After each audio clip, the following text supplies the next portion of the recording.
یہ electronic media اور print media کا دور ہے۔ ہر طرف ہر جگہ سوشل میڈیا چھایا ہوا ہے، جس کی ڈوریاں یہود کے ہاتھ میں ہیں۔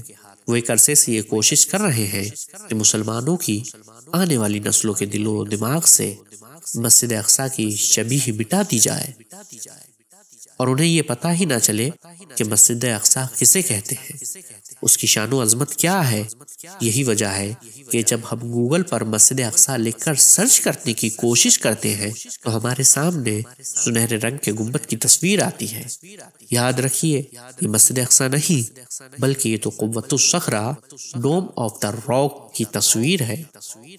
یہ وہ مقام ہے جہاں سے ہمارے حضور سرور کائنات صلی اللہ علیہ وسلم معراج کے لیے تشریف لے گئے تھے، جبکہ مسجد اقصیٰ کا گنبد سیاہی مائل سرمئی ہے اور وہ حرم قدسی کے جنوبی حصے میں واقع ہے۔ اس کی عمارت عام مسجد کی طرح ہے اور اس کا احاطہ اس قدر بڑا ہے کہ اس میں ہزاروں نمازیوں کے لیے گنجائش موجود ہے۔ لہٰذا اپنی نسلوں کو مسجد اقصیٰ سے متعلق صحیح آگاہی ضرور دیں اور اس کی اہمیت و فضیلت سے انہیں ضرور روشناس کروائیں۔